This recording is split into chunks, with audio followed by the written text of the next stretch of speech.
everyone. If you're watching this, that probably means you're registered for the June 2022 WPE, and this is part 1 of the WPE workshop for the reading set on forest restoration.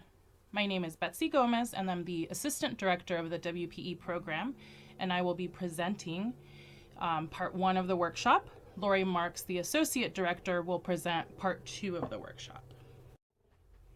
You are very likely already familiar with our website, but just in case, I do encourage you to bookmark our website, which is www.umb.edu/WPE. So our website houses some helpful content, such as the WPE portfolio requirements, the grading criteria, the schedule for the rest of the June WPE, and also copies of our resources like the grid notes, which we'll talk about later on in this workshop, and these PowerPoint slides. In part 1 of the WPE workshop, we will discuss the WPE grading standards, the portfolio requirements, and we'll go over the submission process and schedule. I am also going to take a little bit of time to give you some advice on how to potentially write a successful essay. So this will include a discussion on what kind of essay to write, how to incorporate and give credit to sources, both which are very important, and also how to make sure that you are answering the question and strategies to make sure that your new essay effectively engages with the sources that we gave you to use. I encourage you to familiarize yourself with the criteria for grading WPE. So we call that criteria for WPE and EWRAP, and these are the grading standards that we will use to grade your submission. So the criteria was created by the faculty at UMass Boston some time ago, and it is directly related to the aims of the general education program. So one thing you should know right off the bat is we are not expecting you to write a perfect essay. You are all college students and you're still learning and growing as thinkers and writers. But the graders do expect your essay to demonstrate intermediate proficiency in writing. This means that the WPE is not a spelling or grammar exam. You will not receive a retake score only because you are missing a few commas or you misspell a couple words here and there. You're actually being graded on whether your essay clearly answers the question, on whether you engage with and utilize your sources in a way that supports your answer to the question, and on whether your essay is organized in a clear and understandable manner. It is very important that you write an essay that shows your thinking and point of view. According to the Gen Ed program, writing proficiency involves critical thinking, critical reading, and elements of writing. So these 3 capabilities are demonstrated within an essay by using the following criteria of writing with a clear purpose, effectively utilizing source material, and organization. So in essence, writing with a clear purpose, effectively utilizing source material, and organization are the 3 things that the graders will be looking at when they read your challenge essays. WPE challenge essays are graded on a scale of 1 through 9. Developing essays earn scores between 1, 2, and 3. Proficient essays earn scores between 4, 5, and 6. And exemplary essays earn scores between 7, 8, and 9.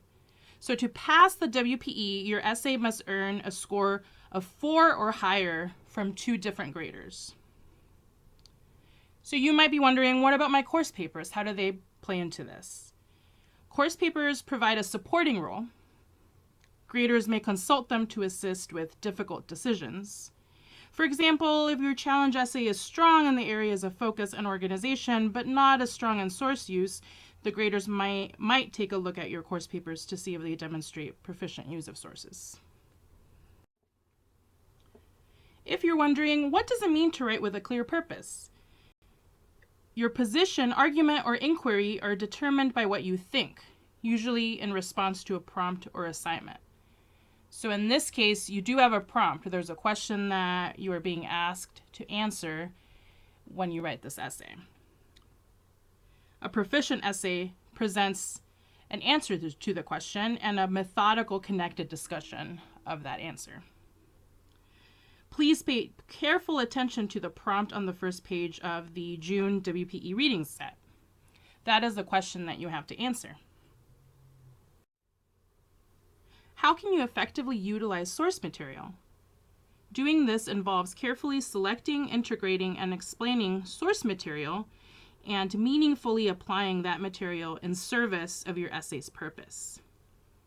This means that you should carefully choose your evidence. Carefully choose where that evidence fits in and is most useful to your essay, and then explain the evidence in your own words, connecting that evidence to your main argument.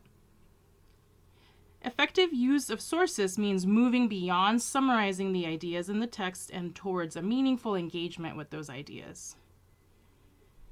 A proficient essay will engage in conversation with the sources by connecting the ideas in each source to the ideas in their essay's purpose. A proficient essay relates the source's ideas and materials to your own ideas and makes that relevance explicit. A proficient essay explains and contextualizes ideas from the sources, possibly by briefly reviewing the source's argument, putting ideas into your own words, or illustrating them with fresh examples. And if you're wondering, what do we mean by source material? What does that mean? For the June WPE, the source material we are referring to is the reading set on forest restoration. So there are 3 different readings in that set, and you're expected to utilize all of them in some way. The final grading criteria is organization. What can effective organization look like in a WPE essay? Organization indicates an awareness of your reader's needs to be guided through the flow of your ideas. So your ideas might make perfect sense to you, but you've been living with them, for weeks now that you've been working on your paper. You need to guide the reader a little bit more so they can basically reach the conclusion that you are reaching. So in a proficient essay, paragraphs are presented in an order that is logical to your argument, and each paragraph signals a new idea and how that new idea is related to the previous paragraph and to the argument as a whole. This is what you might call like the flow of the essay. And in a proficient essay, the sentences that live within each paragraph are clear and easy to understand and are connected to your overall argument. So the portfolio requirements, these requirements are in effect through the end of, this school year, and you can review the complete requirements on our website under the portfolio requirements page. But basically, you need the new paper or challenge essay. That's the essay based on the reading set on forest restoration and the prompt. And that essay should be 1,500 words or longer. And we are very serious about that. If it's not long enough, we unfortunately cannot read it. You will also need to submit 2 papers written for any UMB course that are 750 words or longer, and 1 paper written for a UMB course that's at least 1,250 words or longer. Obviously, these are minimums. All of your papers can be longer than that. If you have only 2,000 word essays, that's fine. We will take a look at them. You will also need to submit a confirmation form, and you'll get the link to that when we open up the Blackboard page for you to submit. And the confirmation form includes an honesty statement and a brief survey. So you can give us feedback on how to make this process better for students. And you'll also submit the honesty statement, promising that all the work you're submitting is your own. If you are a first semester transfer student, you are allowed to submit 2 course papers instead of 3, but everyone, regardless of when you came into UMass Boston, everyone has to write the challenge essay. If you're wondering what types of papers are appropriate to include in the WPE, here's just a quick list of things you should be aware of. So ideally, each course paper must be from a different course taken at UMass Boston. You are allowed to submit 2 papers from your intermediate seminar if you took that class. So that's the class, that's a 200 level class with a G at the end of the course number. At least 1 paper must be from a 200 level course or higher. So again, the intermediate seminar, that's a 200 level course, but you are also definitely allowed to submit papers from 300 or 400 level courses as well. Your papers should be working with sources in one way or another. And a source can be anything from a journal article, a book, a lecture that you're referring to, or even a work of art. Your papers ideally should be analytical and present an argument. So that does mean that personal narratives, reflections, and creative writing pieces like short stories or poems are not appropriate for this assignment. If you are a science major and you write a lot of lab reports, you should send us an email, because with advanced approval, you may be able to submit a paper based on observation, like a lab report or a case study. So we'll take a look at them. Usually we approve lab reports that have a discussion that's at least, 750 words or longer. And you can also email us your papers regardless of whether they're a lab report or not, if you're second guessing whether or not you should include them in your portfolio. So we're happy to take a look at them, send them to us now rather than really close to the deadline. Okay, so the portfolio submission schedule is on this slide. Basically, registration will close on May 31st. Hopefully, if you're watching this, you already registered. On June 1st, we will enroll students in a Blackboard course, CAS 015. That's a WPE Blackboard course shell, and we'll email the submission instructions to you as well. Basically, submitting to Blackboard is the same as what you've been doing in class when you submit an assignment. It's not super difficult, and you'll have from June 1st through June 8th at 11:59 p.m. to upload your portfolios to Blackboard. So then a week after that, from June 14th through 16th, we'll grade all portfolios, and then on June 17th after 5 o'clock, we will send your results via email after 5 o'clock. And if you receive a pass, that means that you have completed the WPE. You're all set. You never have to do this again. Congratulations. However, if you receive a retake, that means that the graders did not find that your submission was proficient. If you receive a retake, please make sure to sign up for retake counseling, which will take place from June 21st through the 27th via Zoom.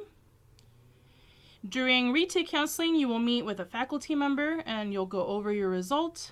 You'll review the grader's comments on your portfolio. And it's just a really important part of this experience to basically see what went wrong, so to speak. Also, now, if you do not pass, after you meet with your retake counselor and get feedback, you're actually going to be able to revise your essay. And revisions will be due a week after your counseling appointment. So, for instance, if you meet with someone on June 21st, you'll have until June 28th to revise your essay using the comments that you received from the graders and from your retake counselor. And we'll actually have 2 new graders regrade your essay. So you could actually pass on revision, but you can only participate in this revision program if you meet with a retake counselor. So that's why I'm saying that it's really important that if you receive a retake score, that you meet with someone to talk about why your essay didn't pass. And if you decide to submit a revision or you don't, either way, after that period is over, if your essay doesn't pass on revision or you choose just to move on to the next one, the next WPE portfolio will be for an October submission, and registration will open on September 19th. So we're moving on to the advice portion of the presentation, and these are just a few tips to keep in mind as you start working on your essay or you continue to work on it. Basically, keep in mind that the most important component of your WPE essay is your own thinking.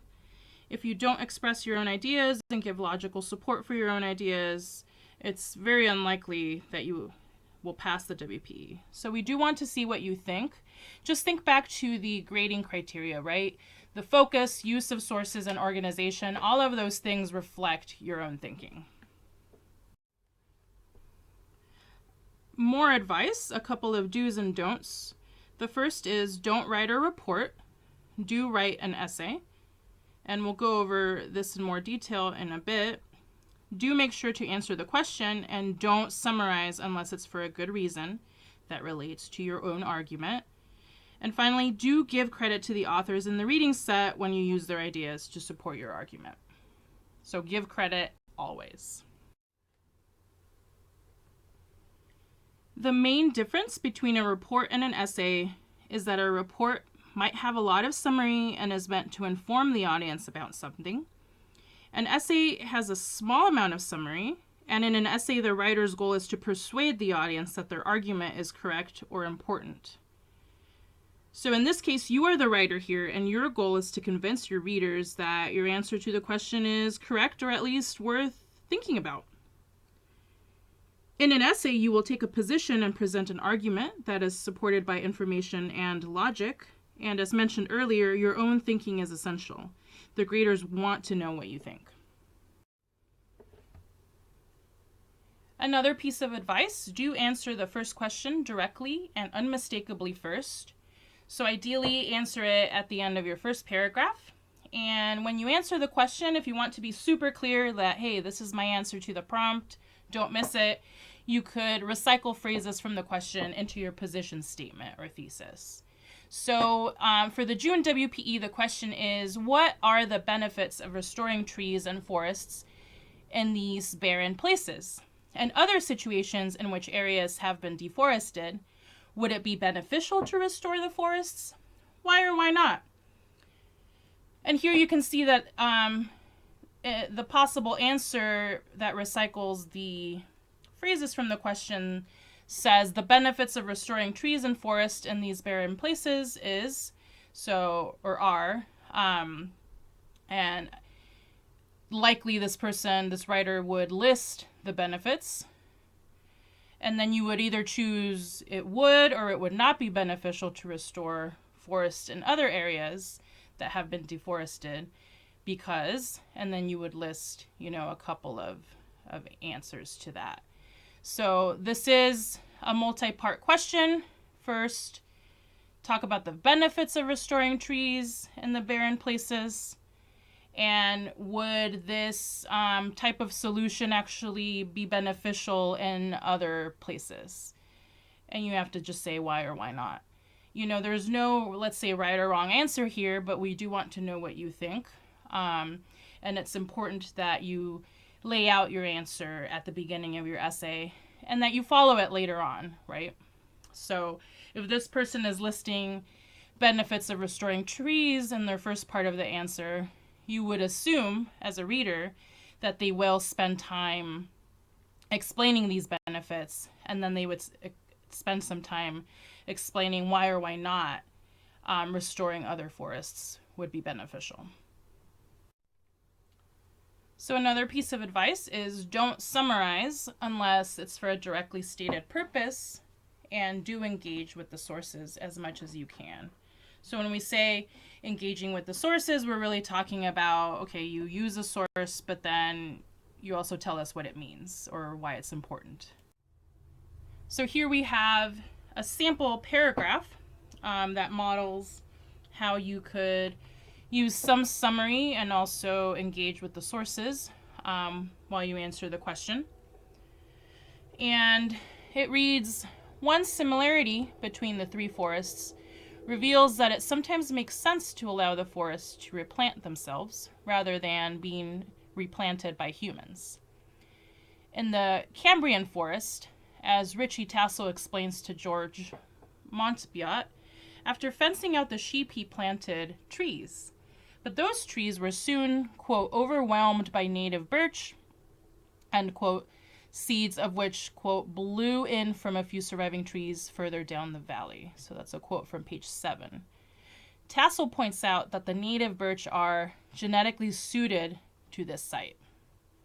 And when they colonize a new site, it leads the way for other trees and plants because its alkaline leaf litter helps to neutralize the acidic soil. Forests also regrew naturally after the Battle of Verdun, and according to Filippucci, vegetative regeneration was vigorous even during the war, as plowing of soils by artillery awoke old dormant seeds and favored new pioneer plant species. Later, trees were planted that had been donated by Germany as reparation, but those non-native trees are now being removed and replaced by native trees. This pattern can also be seen in a West African country, Burkina Faso, according to Mark Hertzgaard. He reports that Sawadogo, a farmer of Burkina Faso, discovered trees sprouting from the manure he had put down to enrich the soil. He allowed them to grow and learned that trees offer crops relief from the overwhelming heat and gusting winds, while their fallen leaves boost soil fertility, resulting in a better crop yield. Since there is no cost to this reforestation and the benefits are substantial, farmers in the region began to imitate him, leading to a huge increase of trees in the region. These 3 forests have established themselves naturally in previously infertile and barren areas. They reveal, in Tassel's words, that nature is far more adept at doing these things than we are. So you'll see in this paragraph, the parts that are bolded, I would say, these are the parts where the student is effectively engaging and using the sources. So you also notice that they don't just talk about one reading alone. Like, they don't just talk about Verdun by itself and explain something about Verdun, but they actually compare and contrasts, show us connections between the forests that the reading set, different authors in the reading set talk about. And, they use phrases like this pattern can also be seen. That's where they're really saying, hey, I notice what happened in the Cambrian forest, also what happened in Verdun, is similar to what's happening or what happened in Burkina Faso. And, the summary that is used, I think, sparingly, and it doesn't take away from the discussion that the student is trying to engage in here. So another piece of advice is to give credit. Always give credit when you use someone else's ideas.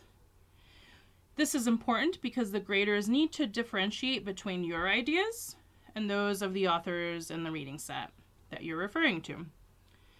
This means that you should be careful and make sure to cite when you are using someone else's ideas. So for instance here, when you use summary, you briefly spell out the main points of something. In this case, this person is summarizing Hertzgaard. So this is basically like a little 2-sentence summary of, most of the Hertzgaard article.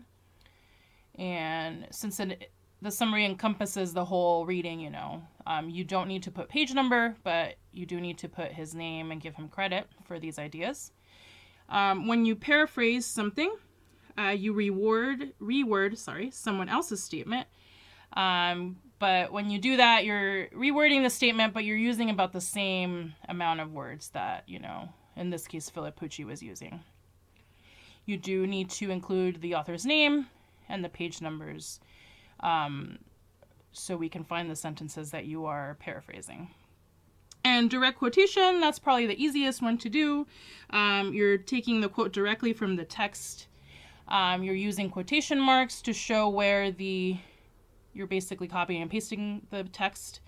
And you do need to include the author's name and the page number where you got those sentences from.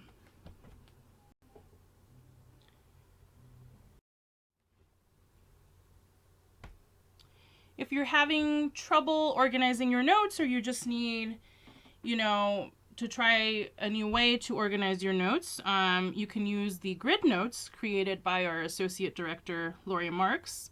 So the grid notes are optional, but it can be very useful to use them because they can help you make either an index of important ideas and key terms in the reading set, or they can also help you make sure that your essay is in conversation between your ideas and the ideas of the authors in the reading set. So, that would mean that you are synthesizing the sources rather than just summarizing them and not engaging with them enough. And you can access the grid notes on our website. You can download them in either PDF or doc format. So again, the grid notes can help you create an index of important ideas in the reading set. You can see that the student here has filled out some page numbers and quotes. There's columns for each of the authors, and there's, some questions here, some guiding questions that can kind of help you start to think about how to answer the question. So it can be useful to keep an index because that might make it easier for you to see connections or differences between the readings. And it can also help you select quotes that you can include in your essay. As a writer myself, someone who's had to write papers for, a class before, I cannot tell you how annoying it is to read these readings over and over again and then have these great ideas that I want to present and then have to flip through the reading every time I want to write a paragraph, trying to find a quote. So if you want to use the grid notes to kind of create an index of important quotes that you might want to plug into your essay later, then definitely do that. Again, it's not mandatory to use these, but I think they can be really helpful, and you can use them really however you want. And this is just an example of what you could do with the grid notes. We didn't fill it out completely. You will fill it out however you want to, but this is just to kind of model how you might want to use them. And also you can use the grid notes again to promote engagement with the sources. So here's a little snapshot of the similarities between the restoration of the three forests. This student has focused on Filippucci and Hertzgaard. Here are two quotes that they have picked out from the readings. And, here, spontaneous regeneration thus began years after artificial regeneration via plantation was fully implemented. And that means regeneration was able to begin before people stepped in to help. And in contrast, in Hertzgaard, the quote is, "These farmers were not planting the trees." So here the student is making a connection. In both Filippucci and Hertzgaard, the potential for new life in the forests was already in the land. So it wasn't necessarily connected to human action. That's at least how this student is reading these two quotes. Don't overlook the resources that are available to you during the next couple of weeks. We are basically here to help you pass the WPE and to answer any questions that you might have. Tutoring, which is one-on-one sessions with a tutor, is available now and through May 31st. There's remote options and limited in-person options. And we send the tutoring links in our weekly messages, but email us if you can't find them and you just want to schedule a tutoring session. The schedule currently is not full, but it probably will fill up closer to May 31st. So, start booking your appointments now. We will also offer last-minute help on Zoom, and that will be on June 2nd. And basically, you can come and work on your paper, talk to a tutor in a breakout room if you have questions or need someone to take a look at what you've written so far. Probably in the main room, we'll just be answering like general questions about the WPE requirements.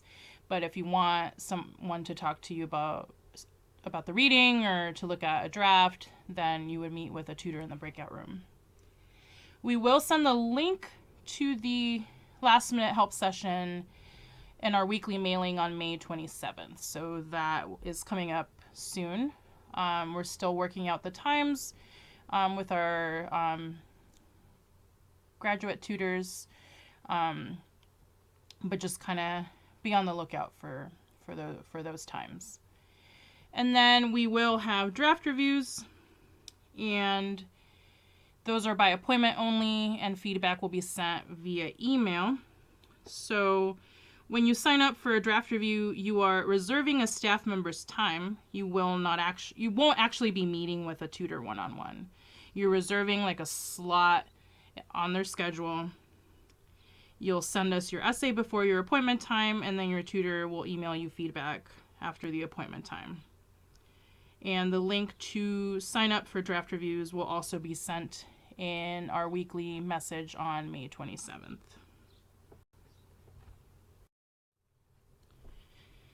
So this concludes part 1 of the WPE workshop. If you have any questions, please do not hesitate to contact us via email. We will answer you as soon as we can. And part 2 of the workshop is available now, and it will go over the reading set in more detail and how you can utilize the reading set to answer the question. Thank you for your time, and good luck with your writing.